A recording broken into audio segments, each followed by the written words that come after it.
There's this guy on YouTube. His name is 𝗙𝗛𝗡𝗗𝗚. So the dude is getting 207 million views a month on YouTube by live streaming for 12 hours, cutting his clips and posting them on different channels. The guy literally yaps for a living and makes millions. So I'm looking over here, 1.1 million views, 25-minute videos, just like a clip, right? And then PlayStation can't keep getting away with it, 43 minutes. That got 943K views.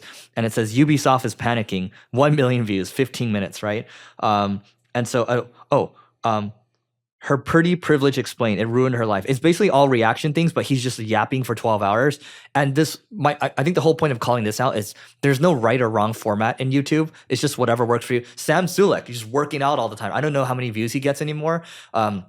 We nerd out on marketing for this channel. On my other one, I like talking about business, right? So he said, I especially like this because the current YouTube meta, quote unquote, feels like spend 100 grand per video, make each video perfect, abuse viewer psychology. There's a guy I follow on YouTube. Have you seen this guy? I think it's Clear Value Tax is his company. So his main business is tax. It's a Korean dude, right? And he wears a tie all the time. He's always wearing like a blue, dress shirt. And it's like this background. There's no background. And he's just like reading off of a thing on like what's happening with inflation or taxes or whatever. And he gets a ton of views. Yeah, because people want to be kept up to date. Yeah. Dude, I was meeting with a guy that I know. He works for one of those big agencies like CAA or Endeavor or one of them, right? Or United Talent Agency. So he was talking about Emma Chamberlain. And he's just like, yeah, she gets tons of YouTube views. She makes around like $40-50 million a year. A lot of it comes from YouTube. I'm like, no, she doesn't. When you get like 207 million views, like this person did, I forgot the name that you mentioned. 𝗙𝗛𝗡𝗗𝗚. And even like a Mr. Beast, the revenue per view is really, really low. And I remember Mr. Beast had a tweet where he asked everyone to guess, hey, here's my views. How much revenue do you think I made from this video? And everyone was off and they're overestimating how much revenue he actually made from a video. Yep. It's insane. By the way, speaking of revenue, or it's a lot lower than people think. Yeah, no, that's what I'm saying. It's insanely low. Yeah. Agency owners, if you want to grow faster, my partner Neil Patel and I, we are hosting live agency owner workshops in Beverly Hills, and you're going to learn how to get more clients. You're going to learn how to take yourself out of the day-to-day. You're going to learn how to recruit the right people, and you're going to be hanging out with like-minded people such as yourself. So if you want to learn more, just go to marketingschool.io/agency. Again, it's marketingschool.io/agency, and we'll see you on the other side. You remember Patty Galloway, the YouTube guy? So he consulted for Mr. Beast and things like that. Did we ever talk about the Mr. Beast memo? I think we did, right? His hiring? Yeah. We talked about it. Okay. So Patty Galloway here. So he says, after 10 plus years, 10 billion views, tens of millions generated for channels, I think this is the most important principle for YouTube growth. This is everything. So it's called the algorithm multiplier effect. And you can see this, if you guys are watching on YouTube, please subscribe to us on YouTube. It says, YouTube is not a linear returning platform. Slightly better strategic decisions and content optimizations can lead to outsized returns. So you see this thumbnail on the left. It says, I wish I knew this. There's an iPad, right? The thumbnail on the right says 6 UI hacks, and it goes from noob to pro, right? The thumbnail on the right is better than on the left, but is not overly different. Let's say it's perhaps 30% more clickable. However, upon changing the thumbnail, this client saw over 40 times increase in daily views on this video. So the improvement was only 30% better, right? Sorry, this one's 30% better. The result was 4,000% more daily views, right? So what he's saying here is like, small improvements and enhancements we make with each video can lead to exponential returns.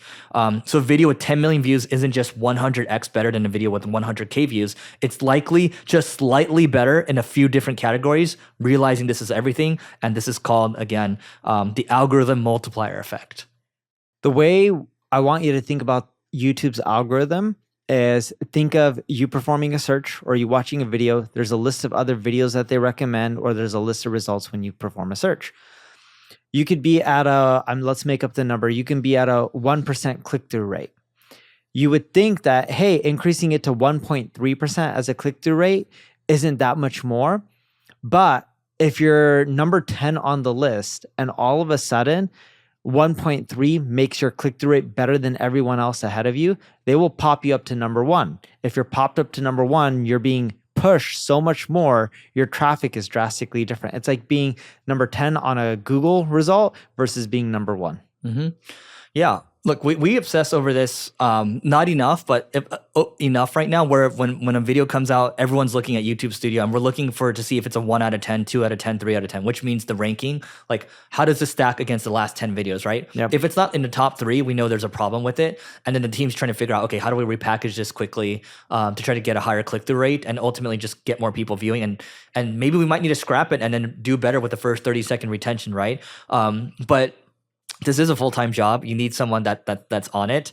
And so if you're going to do it, just understand that you need a full asset, not half asset. All right, quick note. This is about my company. It's called Single Grain, and Single Grain is an ad agency where we're focused on driving innovation. I want to talk about a couple of new strategies, and if you need help with marketing, great. If not, here are a couple of new strategies that you should try out. One is programmatic CRO. So we are doing programmatic conversion rate optimization on our site. So it's building products that will automatically optimize your site to increase conversion rates. We're also auto-optimizing, auto-updating from an SEO standpoint, and we're constantly thinking about what else we can do in terms of enriching the visitors that are hitting your website and also tailoring custom messages for them using AI. And so there's a handful of things that we're doing from a marketing standpoint, and our mission is just to drive more innovation. So if you want to learn more, just go to singlegrain.com, grain like rice. So singlegrain.com to learn more, and we'll see you inside. I think we can close it out with talking about simple ways for people to get clients off of LinkedIn. And this guy over here said, Adam Robinson from retention will lose at least 500K this year. Here's what he needs to do to not. In his last post, Adam said this, like TLDR, right? This is what we're doing. Retention needs to spoon feed users on how to convert visitors into close-won deals. Retention needs a pool of vetted experts that their customers can hire. So he's calling out all these mistakes. I'm not going to read this entire post. But the main thing is, okay, this post gets 201 likes on it, 77 comments. And then Adam says, can you just do this for me, right? And actually I had reached out to this guy too afterwards. So I think to me, calling out these case studies or calling out your ideas for someone that's especially active on LinkedIn is a smart thing to do. And that might be a way to generate leads, because I know for sure he got at least 2 leads from it. The guy he called out, and he talked to me at least a little bit on LinkedIn. So calling out does work well. I remember back in the day, I had this blog called Pronet Advertising. And there was this company that was Pronoun Advertising? Pronetadvertising.com. Pronet Advertising. Okay, long time ago. Got it. This is when I was running ACS. Yeah. ACS is Neil's first agency, by the way, guys. And there was this company called Raya that got very well funded. The dating app? Photo sharing, RYA, I believe it was. Oh, whatever, yeah. So it was a photo app. And then they ended up changing the name, and they had an app called like.com. Yeah. So I created an article on something like, the title was like, how like.com is not liked by Google. It was something like that. And I broke down everything that they're doing wrong. And then what I would do is I would take the blog post and then shoot it off to their board members, because you can find them all, let's say now these days, on Crunchbase, and their investors. And they would forward it over to their CEOs that they invested in. And then all of a sudden, there you'd get a call and be like, hey, don't appreciate the post, blah, blah, blah. So how much would it cost me for me to pay you to fix it? It was a very effective strategy. And we would try to crank out a post like that at least twice a month. Yeah. And it was, shooting fish in a barrel. Yep. Shooting fish. See, she's not saying fishing with dynamite anymore. But remember when we almost got, so this is back when I was like 25 and Neil was 26. But I had reached out to Zynga because they're getting into poker. I was like, so their executives care about it a lot right now, right? So I reached out to like a couple of their VPs, and I sent like 4 emails basically. And they're like, let's get on a call, right? And we got on a call. We started talking about how I think my point here is that when something is really hot at the moment and their executives are really interested and you see press talking about it, if you strike at the right moment, then people become interested. It's just like when there's another popular VC and you struck at the right moment, yes, and that person actually responded, right? And so I think oftentimes it doesn't take that much to just go a little extra mile to understand what people's interests are.